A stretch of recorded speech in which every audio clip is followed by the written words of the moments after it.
नमस्कार। आप देख रहे हैं के न्यूज। मैं हूं आपके साथ आकांक्षा मिश्रा। और आपको सभी को पता होगा कि कोरोना काल अभी खत्म नहीं हुआ है। हाल ही में आज ही देख लें तो कोरोना के केसेस काफी ज्यादा बढ़ रहे हैं। देश के कई राज्यों में अलग अलग हिस्सों से कोरोना के केसेस आ रहे हैं। एक्टिव केसेस का मामला भी बहुत ज्यादा इस समय आंकड़े बटोर रहा है। साथ ही साथ डेथ रेट की बात करें, अगर मृत्यु दर, तो वो भी लगातार बढ़ रहा है। लेकिन इस कोरोना काल को देश में आए हुए 1 साल से ज्यादा का समय हो गया है। ऐसे में कोई था जब हम घर पे आराम कर रहे थे तो वो तैनात थे हमारी सुरक्षा के लिए। जैसे बॉर्डर पर सिपाही की सबसे ज्यादा जरूरत होती है, वैसे ही हमारे मेडिकल डिपार्टमेंट्स के सुरक्षा कर्मी, चाहे वो नर्स का स्टाफ हो या वार्ड बॉय हो या फिर डॉक्टर ही क्यों ना हो, इस खतरे वाली महामारी में हमारे लिए रक्षा कवच बनकर खड़े थे। हमें जरा भी इल्म नहीं था, हमें जरा भी पता नहीं चल रहा था कि उन पर क्या गुजरेगी या उन पर क्या बीतेगी। जाहिर तौर पर कोरोना कभी खत्म नहीं हो सकता। एक ऐसी महामारी है जो समय के साथ साथ कम और बढ़ती रहेगी। और इसी को लेकर आज हम इंटरव्यू में एक खास शख्सियत को बुला रहे हैं, जिन्होंने खुद कोरोना वॉरियर रहकर काम भी किया है और इस कठिन दौर में खुद गुजरे भी हैं मेडिकल। नमस्कार और बहुत बहुत स्वागत करेंगे हम अपने इंटरव्यू में डॉक्टर बोस का। नमस्कार। तो डॉक्टर साहब, बहुत बहुत स्वागत है आपका। सबसे पहले तो आपको बहुत बहुत धन्यवाद कहना चाहूंगी मैं दिल से कि आपने इस कठिन महामारी के टाइम पर भी लोगों का हौसला अफजाई किया और उस दौरान भी आप लोगों के साथ डट कर उनके लिए खड़े रहे, अपनी सारी सेवाएं उनको दी। इसके लिए बहुत बहुत शुक्रिया डॉक्टर साहब। तो सबसे पहला सवाल मेरा ये है मिस्टर बोस की, जिस तरीके से कोरोना बहुत ज्यादा फैला, जिस तरीके के आंकड़े आ रहे हैं, अभी भी डेथ रेट्स का आंकड़ा बहुत ज्यादा आ रहा है, ऐसे में क्या लगता है ये महामारी कितना और ज्यादा भयावह रूप ले सकती है? देखिए, अभी तो सेकेंड वेव के बाद ये कोविड थोड़ा कम हो रहा था, लेकिन अभी फॉर द लास्ट 3 वीक्स जी केसेस बढ़ते जा रहे हैं। केसेस जी के सीवियरिटी भी बढ़ते जा रहे हैं। तो हमें शायद ये है कि अभी थर्ड वेव आने वाला है, जी। तो इसमें हमें बहुत सतर्क होना चाहिए। कोरोना का जो पहला म्यूटेंट था, जो पहली वेव आई थी, उसके बाद सेकेंड वेव और ये थर्ड वेव जो आ रही है, इन तीनों ही वेव्स के समानांतरण कितना ज्यादा डिफरेंस या कितना ज्यादा भयावह हो सकती है ये लहर कोरोना की? एक हम लोग जो देख रहे हैं कि ये वैक्सीनेशन के बाद जी जो कोरोना के पेशेंट्स आ रहे हैं, जी उनके सीवियरिटी ऑफ डिजीज थोड़ा कम है आगे से। जी। लेकिन जो कम उम्र के बच्चे भी थोड़े बहुत आ रहे हैं, उनका सीवियरिटी बहुत ज्यादा है। तो कह सकते कि हमारे तीसरी डिपार्टमेंट लहर में में। जी हमारे डिपार्टमेंट में 2 हफ्ते से 3 बच्चे आए हैं। जी। वो 18 से 20 साल के बीच में है। हम्म। उनके डिजीज सिवियरिटी बहुत ज्यादा थी, क्योंकि उन्होंने वैक्सीनेशन नहीं किए थे। तो इस तरीके से कह सकते कि तीसरी लहर जो है वो बच्चों के लिए ज्यादा भयावह है। आने वाली लहर जो है बच्चों के लिए शायद बहुत ज्यादा घातक है। शायद हाँ, खतरा बच्चों में ही ज्यादा है, क्योंकि उन्हें तो कोई वैक्सीनेशन नहीं दिया गया है। अच्छा, कई केसेस में ऐसा पाया गया है कि जब कोरोना की वैक्सीनेशन लोगों ने ली, पहली डोज ली, उसके बाद उनको बुखार आया, शरीर में कुछ उनको एंजाइटी रही, उनको दिक्कतें रही, तो इस तरह की चीजें भी बहुत सामने आई। तो क्या कह सकते हैं कि वैक्सीन इतनी कारगर नहीं है? नहीं, वो ठीक नहीं कहना है। वैक्सीन तो बहुत इफेक्टिव है और वैक्सीन लेना चाहिए। वो हम लोग देखे हैं कि एक डोज के बाद भी जी। जिन्होंने कोरोना के शिकार हुए हैं, उन्हें में डिजीज सिवियरिटी बहुत कम है। हम्म। कोरोना काल में इतने कठिन समय में जब आप अपनी सेवाएं दे रहे थे एक हॉस्पिटल में, किस तरीके के चैलेंजेस और किस तरह की चुनौतियों का सामना आपको दिन पर दिन करना पड़ रहा था? क्योंकि हमने आपका एक वीडियो देखा है, एक वीडियो आपका इंटरव्यू का था जिसके दौरान आप पूरे पीपी किट में दिखे। ऐसे कई तमाम डॉक्टर्स हैं और आपने भी काफी मतलब उस दौरान मशक्कत करी है। जरा उस एक्सपीरियंस के बारे में टीवी स्क्रीन पर हमारे दर्शकों को बताएं। वो सेकेंड वेव के टाइम में था, जो हम लोग पीपी किट पहन के काम कर रहे थे। जी। और हर पेशेंट जो हमारे इमरजेंसी में आते थे, हम उनको कोविड पॉजिटिव सोच के ही उनको इलाज करते थे। जी। और हैंड वॉशिंग, सोशल डिस्टेंसिंग, ये जी। सब जितना हम सकते थे मेंटेन कर रहे थे। लेकिन जब सिक पेशेंट्स आते थे तब तो वो हम कर नहीं पाते थे, हम्म। तो उसमें हम लोग पीपी पहन के सब इलाज करते थे। अच्छा, आफ्टर वैक्सीनेशन के कितने साइड इफेक्ट्स जो होते हैं आए दिन हम लोग अखबारों में टीवी में देखते हैं कि वैक्सीनेशन के साइड इफेक्ट्स के केसेस भी आते हैं। ऐसे में आपके हॉस्पिटल्स में अपोलो में कितने ऐसे केसेस या मरीज आए होंगे जिनको वैक्सीनेशन के बाद कुछ साइड इफेक्ट्स हुए हैं इसके? हॉस्पिटलाइज जो हुए हैं जी। उनमें बहुत कम आए हैं। जी। ज्यादातर उनका ज्यादातर उनका जो सिम्टम्स है ये बहुत माइल्ड सिम्टम्स है। और सिर्फ एक ही पेशेंट जो आए थे, वो उनका ब्रेन अटैक हुआ था पोस्ट हम्म। वैक्सीनेशन, वो सीरियस थी, लेकिन वो भी ठीक होके ही घर गए। हम्म। अच्छा, एक सवाल और मेरे दिमाग में है कि अक्सर हम लोग अमूमन ये सवाल बहुत आम है कि कोरोना काल में लोग पूछते हैं कि होम आइसोलेशन ज्यादा बेहतर रहता है विकल्प, या फिर अगर हम खुद को जाके हॉस्पिटल में एक तरीके से एज एन मरीज एडमिट करवा दे वो ज्यादा बेटर और सेफ रहता है?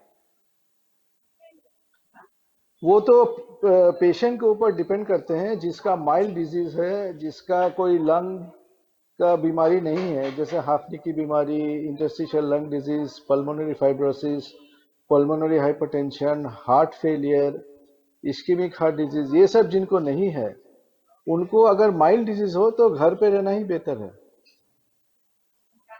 अच्छा, कोविड से अगर कोई पेशेंट अगर ग्रसित है उसके बाद वो कोविड से रिकवर करता है, क्या उसके बाद उसका इम्यून सिस्टम इस कदर वीक हो जाता है कि वो और किसी जानलेवा बीमारी का शिकार हो सकता है? क्या बहुत जल्दी उसका इम्यून सिस्टम वीक होने की वजह से और भी कोई बड़ी गंभीर समस्या उसको ग्रसित कर सकती है? हाँ, पोस्ट कोविड जो उनको समस्या हो रही है, जी। वो लंग्स की समस्या हो रही है, ऑक्सीजन जी। की डेफिशिएंसी की कमी हम्म। की शिकार वो लोग कभी कभी हो रहे हैं। जी। तो ये एक बहुत चिंता की बात है कि कोविड के बाद भी उनका लंग्स का डैमेज हुआ है, और उन्होंने पूरा ऑक्सीजन शरीर में उनको मिल नहीं रहा है, उसको सांस की तकलीफ हो रही है डेली बेसिस में, तो उनको हॉस्पिटलाइज करना पड़ता है। एक आम सवाल ये है, अधिकतर लोग ये पूछते हैं कि जो वैक्सीन्स आई है मार्केट में, कोविशील्ड हो, कोवैक्सीन हो, कोई कहता है कि कोविशील्ड लेना ज्यादा हमारे लिए दिक्कत कर गया, हमारी तबीयत खराब हो गई, या कोवैक्सीन। ऐसे में किस वैक्सीन पे ज्यादा भरोसा किया जाए? कौन सी वैक्सीन पे ज्यादा निर्भर किया जा सकता है अपने आप को कि ये वैक्सीन लेंगे तो हो सकता है कि कुछ हद तक हमारी समस्याएं का निदान हो जाए? ऐसा तो कोई हेड टू हेड कंपैरिजन हुआ नहीं है। हम्म। अब हम जो प्रैक्टिकली देख रहे हैं कि हमारे जो पेशेंट्स आते हैं कोविड के सिम्टम्स लेके, उनमें हम पूछते हैं आप कौन सी वैक्सीन लिए हैं, जी। उसमें सभी वैक्सीन्स का ही ऐसा असर पड़ा है। हम्म। तो हम ऐसा नहीं बोल सकते कि कोविशील्ड कोवैक्सीन से अच्छा है या कोविशील्ड स्पुतनिक से अच्छा है, ऐसा अभी बोलना बहुत मुश्किल है। अच्छा, एज एन डॉक्टर आपको क्या लगता है कि कोविड से निकले हुए, क्योंकि आप खुद भी कोई बार कोरोना के ग्रसित में हो चुके थे, आपको भी कोरोना ने जकड़ा था, तो आपने अपनी बॉडी में ऐसा जी। साइंटिफिकली क्या चेंजेस आपके बॉडी में आपने महसूस करे कि कोरोना होने के बाद इंसान को अमूमन क्या ऐसी चीजें होती है जो ज्यादा परेशान करती है?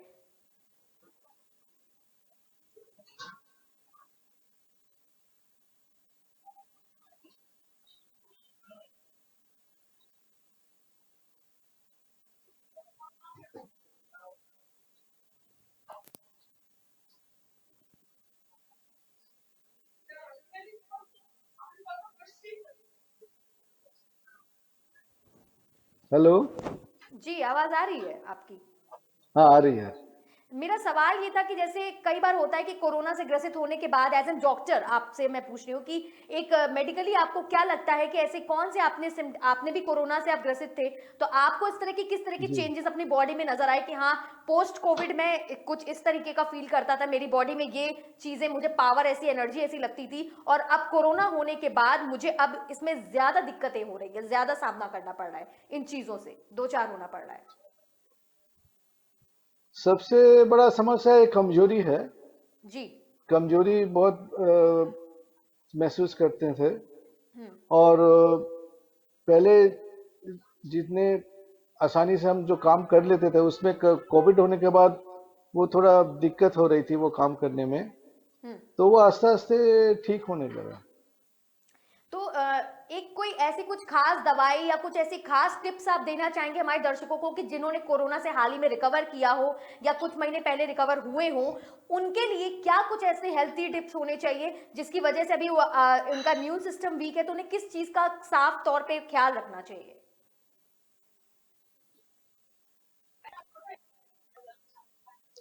सबसे इम्पोर्टेंट है मास्क पहनना। बिल्कुल। क्योंकि एक कोविड वायरस इतना म्यूटेशन हो रही है, जी। तो वैक्सीनेशन तो 100% प्रोटेक्शन दे नहीं सकता। जी। तो मास्क इज वेरी इंपॉर्टेंट। आप जहां भी जाओ मास्क पहन के जाओ, बिना मास्क आप कहीं मत जाओ। और वैसे जो अ, थोड़ा प्रोटेक्टिव है, एक है विटामिन सी और दूसरा है विटामिन डी। हम्म। और विटामिन ई भी बहुत प्रोटेक्टिव है। वो यूरोपियन कंट्रीज और यूएस में लोग विटामिन ई बहुत तौर से ले रहे हैं कोरोना से अवॉइड करने के लिए। तो वो भी इम्पोर्टेंट है। अधिकतर बुजुर्गों को ज्यादा समस्याएं आ रही हैं, ऐसा कई बार ऐसे पेशेंट्स आ रहे हैं जो बुजुर्ग लोग हैं, उनको ज्यादा शिकायतें हैं कि कोरोना के बाद उनकी जीवन जो शैली है वो बिल्कुल बदल चुकी है, दिनचर्या बदल चुकी है, उनके जोड़ों में दर्द रहना, बुखार, थकान या कोई भी काम करने में उनका मन ना होना, चिड़चिड़ापन, इन सब चीजों से वो ज्यादा दो चार होते रहते। इन समस्याओं से छुटकारा पाने के लिए क्या कुछ हेल्दी टिप्स है जो एक एक उम्र के बाद, जिसे कहते हैं प्रौढ़ावस्था, उसके बाद उनको किस तरह की डाइट फॉलो करनी चाहिए, किस तरह की एक्सरसाइज, व्यायाम, क्या कुछ करना चाहिए? उसमें सबसे इम्पोर्टेंट है योगा। योगा करना चाहिए जी। क्योंकि बॉडी की फिजियोलॉजी मेंटेन हो। जी। और बैलेंस डाइट लेना चाहिए। जी। डॉक्टर साहब, ऐसे तो हमने बहुत सारे आपसे तमाम हेल्दी टिप्स ले लिए, आपसे बहुत सारे क्वेश्चंस कर लिए। हर इंसान किसी भी प्रोफेशन में आता है, किसी भी चीज में अपना हाथ आजमाता है, तो उसके पीछे उसका कोई प्रेरणा होती है। आपने ये मेडिकल प्रोफेशन कई साल पहले जब एमबीबीएस और एमडी किया होगा, जो आपने पढ़ाई करी होगी, उसके पीछे आप किसको प्रेरणा मानते हैं और क्या सोचकर आप इस मेडिकल डिपार्टमेंट का हिस्सा बने? इमरजेंसी में हम जब तालीम लिए थे तो जी। उसी टाइम में हमें जो सिक पेशेंट्स को देखने पड़े एवं हमें इमरजेंसी में जो चिकित्सा करके उनको ठीक कर पाए, जी। उसी से हमको प्रेरणा मिली। क्यों एक्यूट ट्रीटमेंट, एक्यूट रिलीफ जो मिलते हैं, जी। इसमें हमें बहुत माने सेटिस्फैक्शन मिलती है। जाते जाते एक सवाल आपसे और पूछेंगे कि जिस तरीके से आप अपोलो हॉस्पिटल में अपनी सेवाएं दे रहे हैं, किस तरीके के केसेस ज्यादा, कोई क्रिटिकल केस अगर कोई आया हो जो आपने अब तक के अपने मेडिकल प्रोफेशन में आजमाया हो, देखा हो, तो उस केस के बारे में जाते जाते हमें जरूर बताएं। एक पेशेंट को मैं बताता हूँ जो एक बुलेट इंजरी लेके आए थे। जी। स्पाइन में उनका बुलेट लगा हुआ था, जी। लेकिन उनका जो शरीर में सबसे इम्पोर्टेंट जो वेसल है, जो एओर्टा, जो सारे शरीर को ब्लड सप्लाई करते हैं, हम्म। उसमें भी लॉज था। तो वो पहले मालूम नहीं चला था क्योंकि हमें एग्जामिन करके उनका सारे पल्स एग्जामिन करके पता चला कि सिर्फ स्पाइन में उनका इंजरी नहीं है, उनका एओर्टा में भी इंजरी है। फिर हम लोग स्कैन करके उनको पता लगाया और उनको कार्डियक सर्जन के अंडर में भर्ती करके वो ठीक होके घर गए। जी। तो बहुत ये बहुत इंजरी धन्यवाद। पहले किसी को मालूम नहीं था। जी। बिल्कुल। बहुत बहुत धन्यवाद आपका कि आपने तमाम सारी जानकारियां मेडिकल से संबंधित जितनी भी जानकारी थी, कोरोना से जुड़े जितने भी मुद्दे थे, उनको लेके जो डाउट्स थे हमारे दिलो दिमाग में, उनको क्लियर करा और आप हमारे साथ कनेक्ट हुए। नमस्कार। नमस्कार। तो ये थे डॉक्टर अरिजीत बोस जो अपनी सेवाएं दे रहे हैं अपोलो हॉस्पिटल में। इनसे हमने बातचीत की और जानने की कोशिश की कि कोरोना की जो तीसरी लहर है वो कितनी ज्यादा घातक हो सकती है और जो पोस्ट कोविड के जो सिम्टम्स हैं वो कितने ज्यादा घातक हो सकते हैं, उनसे जुड़े हेल्दी टिप्स क्या थे और इसके साथ ही साथ बच्चों में अगर इस तरह की कोई बीमारी आती है तो उसको लेकर क्या प्रिकॉशंस करने चाहिए, हेल्दी डाइट्स क्या फॉलो करनी चाहिए, किस तरीके के सेफ्टी मेजर्स लेने चाहिए अगर आप क्राउडेड प्लेस में जाएं। तो सही सीधी सी बात है कि मास्क और सैनिटाइजर इन दोनों का उपयोग बेहद जरूरी है। आप कहीं भी जाएं सुरक्षित रहें, अपने भोजन में संयमता और विटामिन की सबसे ज्यादा मात्रा अपनी प्रचुर मात्रा में रखें। इसी के साथ आशा करती हूं कि आपको हमारा ये इंटरव्यू काफी पसंद आया होगा। नमस्कार।